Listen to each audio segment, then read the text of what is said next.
estar compartiendo una temática que nos va a llevar a otro nivel en cuanto a las adversidades, cómo manejarlas, en cuanto a las pruebas o a los momentos difíciles. Lo llamamos derribando argumentos.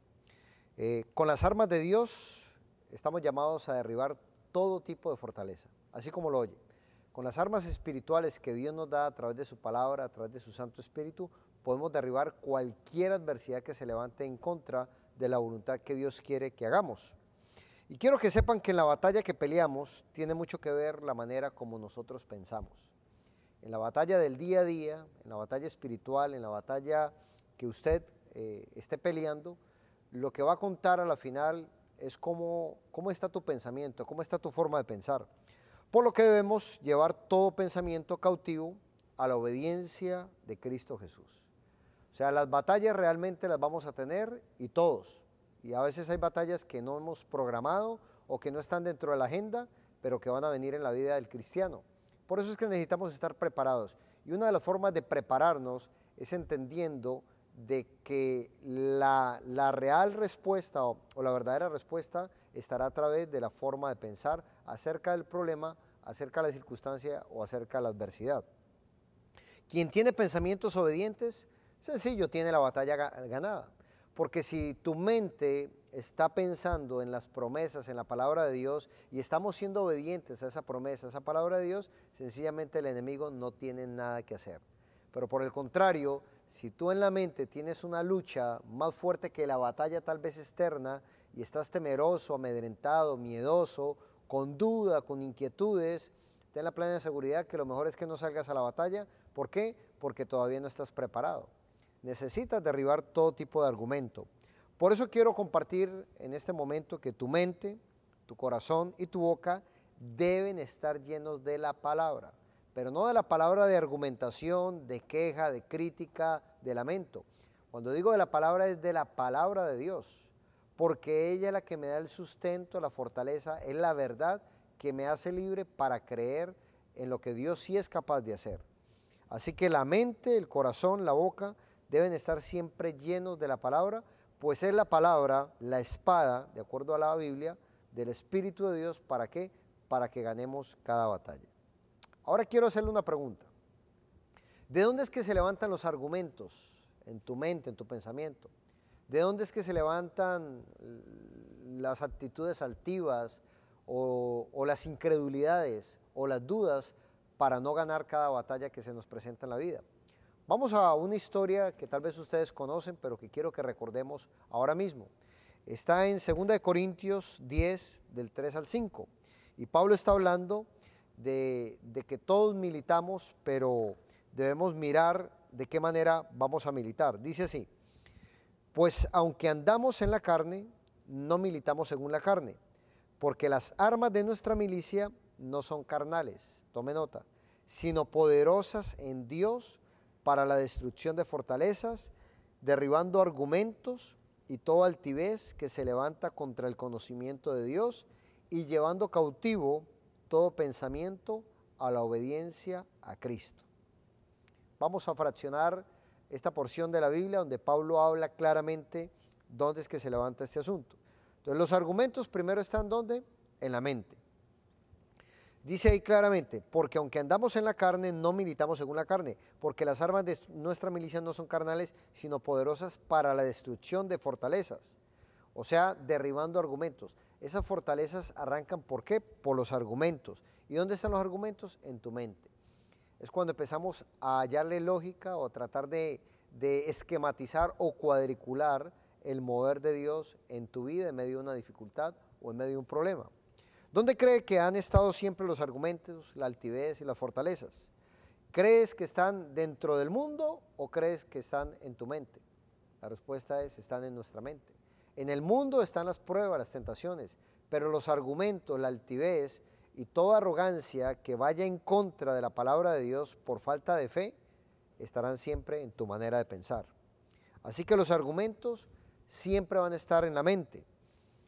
Los argumentos, la altivez y la fortaleza son los elementos que el enemigo, o sea, Satanás, ha querido levantar dentro de la iglesia para que nunca tú salgas a compartir la verdad en la vida de otros. Entonces hay argumentos como que no tengo tiempo, mejor es que lo hagan otros, ¿por qué lo tengo que hacer yo? Y eso se forma una fortaleza en tu corazón y te impide que salgas a compartir la palabra con las personas que tú sabes que necesitan y que están esperando que tú les compartas la verdad que ya hay en tu corazón. Ahora, ¿qué crees que es mejor siempre para Satanás? ¿Que no se vendan las Biblias o que no las lean? Por supuesto, siempre para el diablo será mejor que las personas, que los hijos de Dios no tomen la palabra de Dios. ¿Por qué? Porque cuando un cristiano no toma la palabra de Dios y la pone en su mente, entonces lo que va a habitar en su mente son argumentos, altivez y toda clase de fortaleza que le va a impedir ver la gloria de Dios en su vida, en medio de esa dificultad, en medio de ese problema.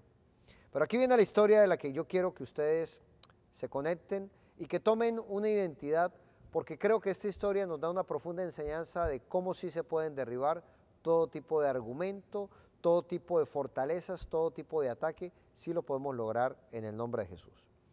En 1 Samuel, capítulo 17, vamos a ir del verso del 1 al 10, narra una historia muy interesante. Dice así: los filisteos juntaron sus ejércitos para la guerra y se congregaron en Soco, que es de Judá, y acamparon entre Soco y Aseca en Efes-Damín. También Saúl y los hombres de Israel se juntaron y acamparon en el valle de Ela.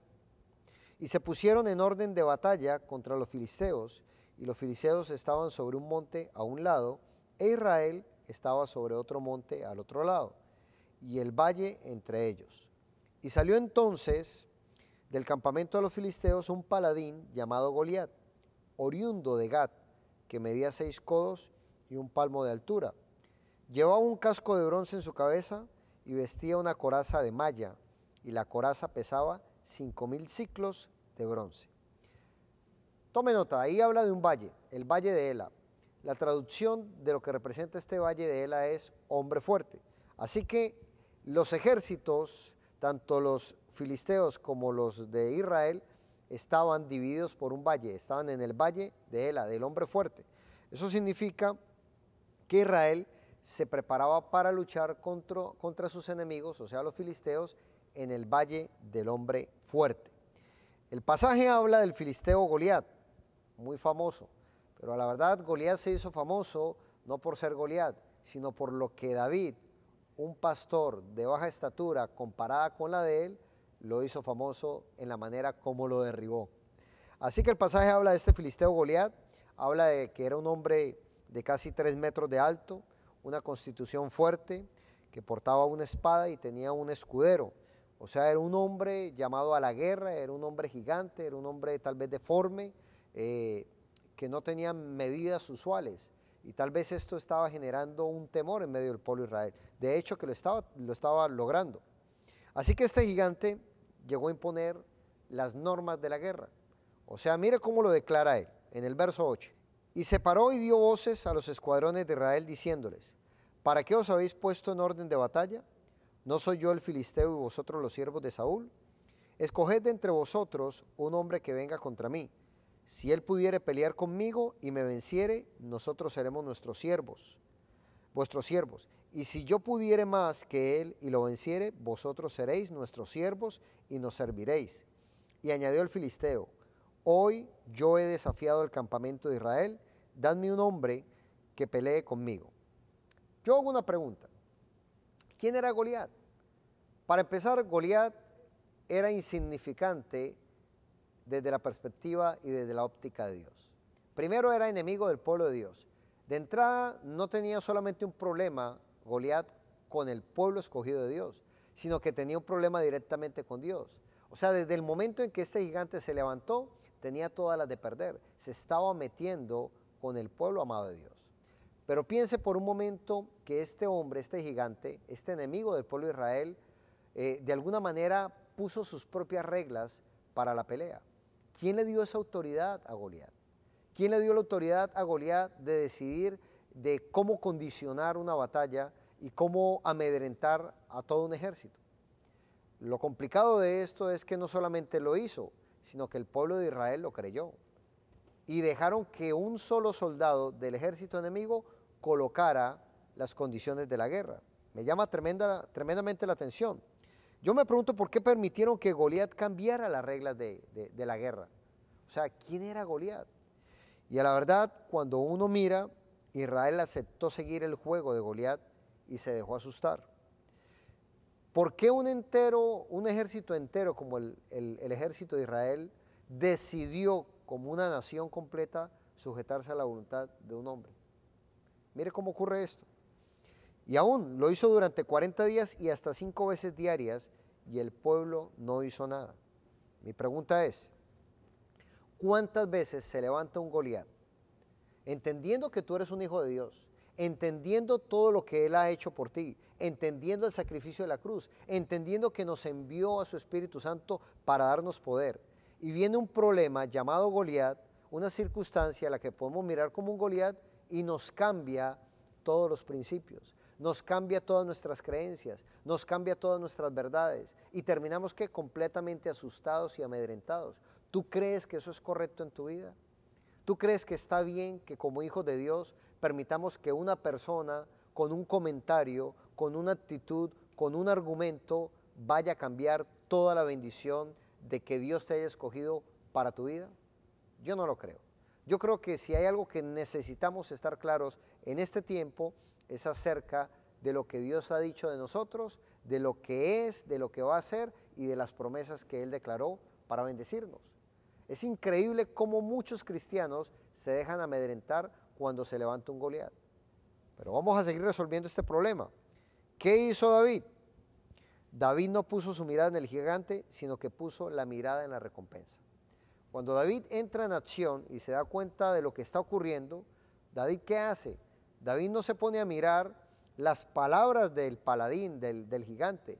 Él empieza a mirar la recompensa que se había decretado para el que venciera. Y creo que ahí justo debe estar nuestro enfoque. ¿Estás claro en las recompensas y en las promesas de Dios para tu vida? Porque si no lo estás, déjame decirte que cualquier Goliat que se levante ahora mismo va a estar derribando la bendición de Dios en tu vida. Tenemos que tener la actitud y el corazón de David. Un corazón de pastor que se levanta y cree en las palabras que su Señor declaró para él. Y preguntó cuál es la recompensa. Eso fue lo que preguntó. Y aún yo quiero preguntarte, ¿tiene algo de malo poner la mirada en las recompensas que Dios nos da? No. El mismo enemigo es el que pone en tu corazón el que no deberías mirar las recompensas para hacer lo que Dios te mandó a hacer. Pero resulta que no es así. Que Dios nos mandó a hacer cosas que en Él tienen recompensa. Esa es su palabra y no tiene sombra de variación. Así que deberíamos tomar acción delante de cada Goliat, mirando la recompensa y ejecutar ese gigante y derribarlo como lo hizo David. Así que Dios le dio a David la hija del rey y a ti también te va a dar la recompensa. Esa fue la recompensa. Hubo 3 cosas que estaban prometiendo. Una de ellas era la hija del rey. Y si cuentas con esa valentía, con esa actitud, ese corazón de David, pues sencillamente vas a derribar al gigante, no vas a escuchar la voz del diablo, sino vas a escuchar la voz de Dios. David puso su mirada en la voz de Dios, en las promesas de Dios y no en el engaño de Satanás. Ahora, cuando dices que ya no aguantas, cuando dices que estás cansado, cuando dices es que voy a tirar la toalla, es que no voy a volver, es que renuncio, es que ya no quiero seguir más, mira lo que está pasando allí. Sencillamente es que te estás olvidando de la palabra de Dios. Te estás olvidando del llamado que Dios ya te mostró en tu vida. Te estás olvidando de la sanidad que Él está haciendo, que ya hizo y seguirá haciendo de manera acrecentada en tu vida. Te estás olvidando de la manera como Él te ha protegido, como te está bendiciendo, como te está prosperando. Y sencillamente porque hay una adversidad, entonces vamos a renunciar.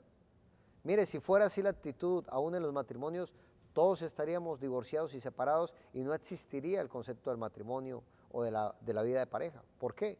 Porque vienen circunstancias, vienen pruebas y no a la primer prueba podemos salir corriendo. En 20 y tantos años de vida matrimonial con mi esposa han venido muchas adversidades, pero a todas hemos sabido enfrentarlas porque no hemos mirado la adversidad, sino hemos mirado el pacto que hicimos delante de Dios. O sea, la palabra. Si tú estás a puertas de renunciar en tu llamado, en tu ministerio, en tu grupo, en tu compromiso, en esta escuela de liderazgo, en tu matrimonio, en tus finanzas, en lo que sea, en tu salud, es porque estás olvidando la palabra de Dios. Y creo que hoy necesitas hacer un alto y decir, Señor, necesito recordar tus promesas, necesito recordar lo que tú dices acerca de mí, necesito repetírmelo por lo menos 5 veces al día. Eso fue lo que hizo Goliat con el pueblo de Israel. El enemigo sí fue capaz de repetirle 5 veces al día que no iban a poder contra él. ¿Cómo no vamos a repetirnos nosotros mínimo 5 veces al día que todo lo puedo en Cristo que me fortalece? Si Dios es conmigo, ¿quién contra mí? Que conforme a mi fe me será hecho. Hay mucha palabra de Dios. Deberías tomar 1, 2, 3 versículos y ponerlos en tu mente y derribar todo argumento.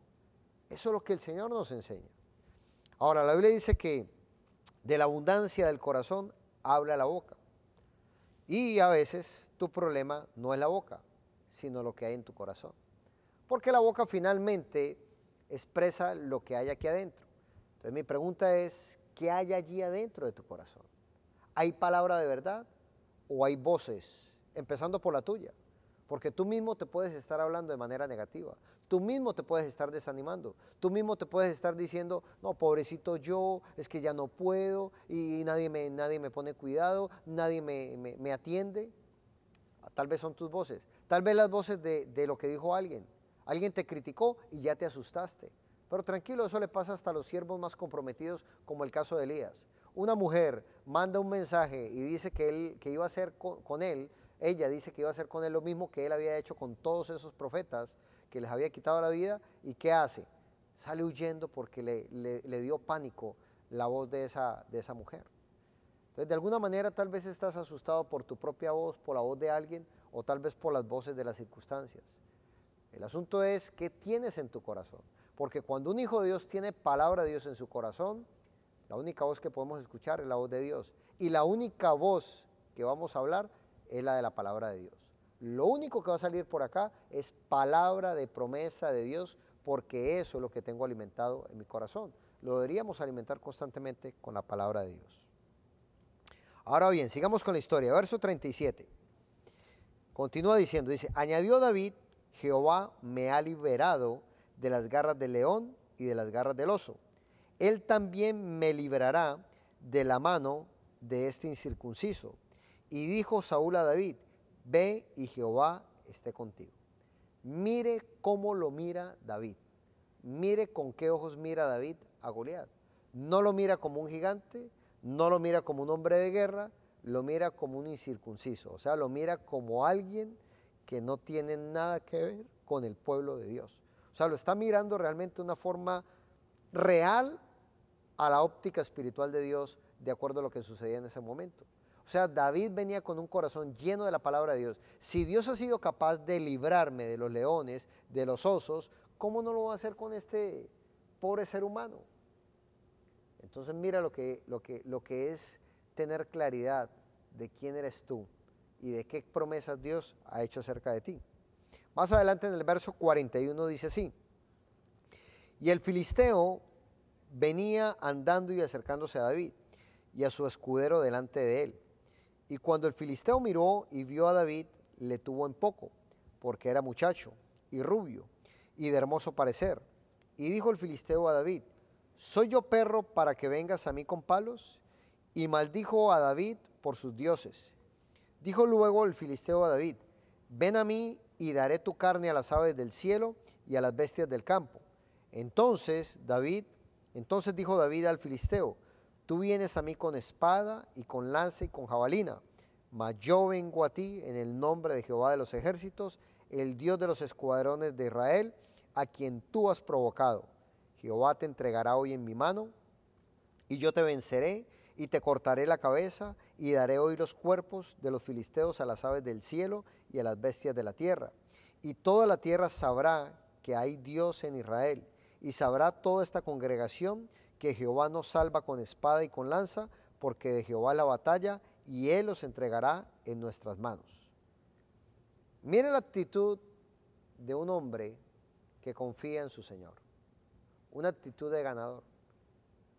40 días, dice la historia, que este paladín, este gigante llamado Goliat, frenó a todo un ejército. Estamos hablando de soldados. Pero viene un pastor que tal vez delante de los ojos de los mismos soldados de su propio pueblo, como eran los judíos, pudo haber sido un muchacho, alguien insignificante. Pero ¿qué marcaba la diferencia entre todo un ejército, un gigante y aún toda una potencia llena de armas, como eran los filisteos en ese entonces, con relación a este pequeño joven y joven llamado pastor David? O sea, ¿cuál era la diferencia? La gran diferencia es que este joven había derribado todo tipo de argumento. Y lo que sí había puesto en su mente, en su corazón, era que él era ¿qué? Alguien insignificante. Me llama la atención como lo mira y como dice: te cortaré la cabeza, te daré el cuerpo a los filisteos, a las aves de los cielos y a las bestias de toda la tierra, y toda la tierra sabrá que hay Dios en Israel. Eso es ser un hombre de Dios confiado al Dios que adoramos. No podemos vivir la vida de otra manera, iglesia. Necesitamos vivir la vida con esa valentía que nos muestra David aquí en la palabra de Dios. Una valentía que confía plena y absolutamente en lo que Dios sí es capaz de hacer. No se trataba de David, se trataba de cuánto David creía y confiaba en su Señor. Mire lo que dice el verso 49. Y metiendo David su mano en la bolsa, tomó de allí una piedra y la tiró contra la honda. Con la honda e hirió al filisteo en la frente, y la piedra quedó clavada en la frente y cayó sobre su rostro en tierra.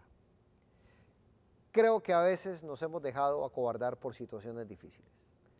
Creo que a veces cuando llega tal vez una enfermedad o cuando llega un momento de crisis económica, tal vez situaciones, a lo mejor te has acobardado, pero en realidad no es la situación en sí lo que paraliza, sino es tu manera de pensar lo que te paraliza.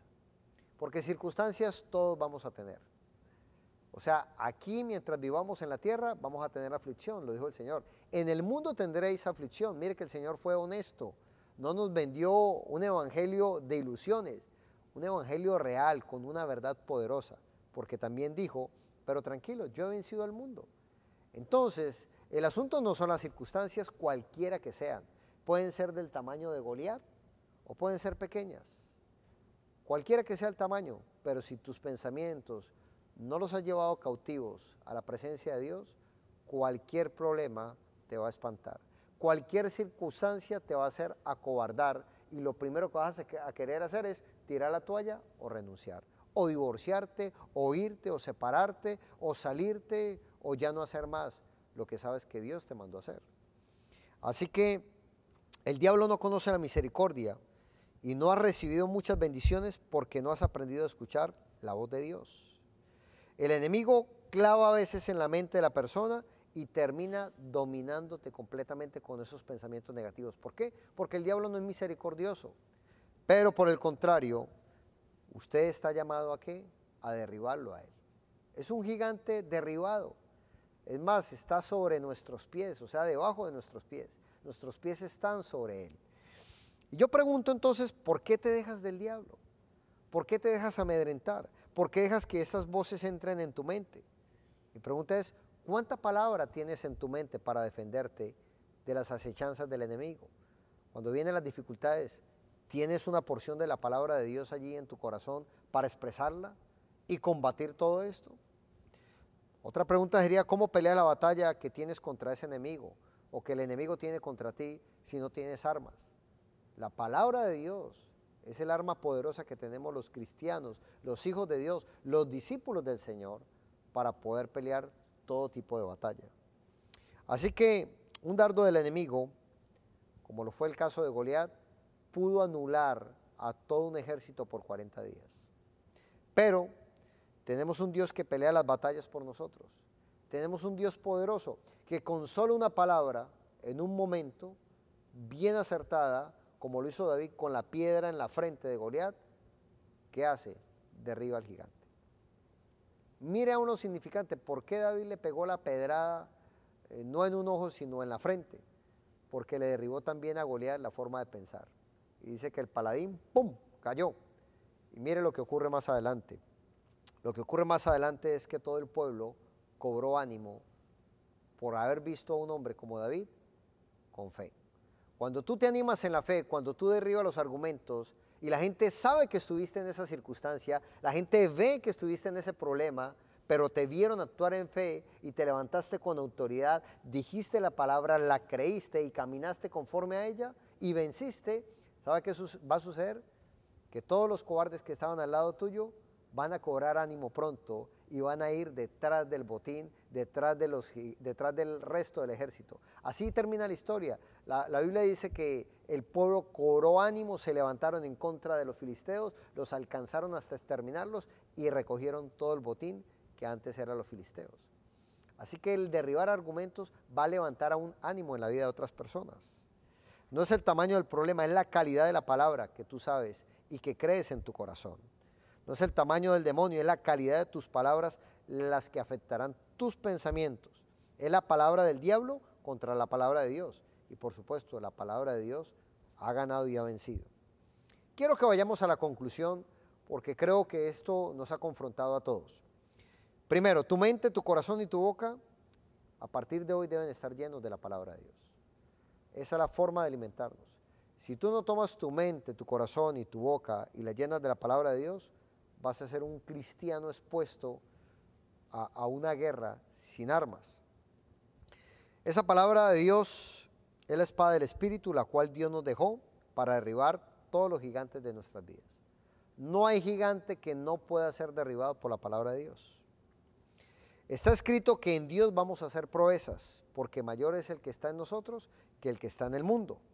Mis armas ya no son carnales en la milicia, sino poderosas en el Señor y sirven para derribar las fortalezas, argumentos y altiveces que se levantan en contra de su conocimiento, del conocimiento de Dios. Yo creo que es un momento de abrir el corazón, pensar en estas palabras y permitir que a través de una oración dirigida por sus pastores, sus líderes, hagan un alto. Y que ustedes pongan en la presencia del Señor esos argumentos que tú sabes que tienes en tu corazón y que hoy necesitan ser dejados ahí. O sea, hoy necesitan ser derribadas esas fortalezas. Cualquiera que sea el argumento, la altivez o la fortaleza que se haya levantado en ti y que te esté asustando, amedrentando. Puede ser una decisión que no hayas tomado. Puede ser un asunto financiero, puede ser tu salud, puede ser tu matrimonio, puede ser tu estatus migratorio, lo que sea. Deja que este pastor o este líder que está coordinando esta clase dirija tu vida en oración y te ministre. De mi parte, espero que tomes la palabra de Dios como la verdadera espada que Él ha provisto para ti y que seas un guerrero, una guerrera vencedora en Cristo Jesús. Dios los bendiga.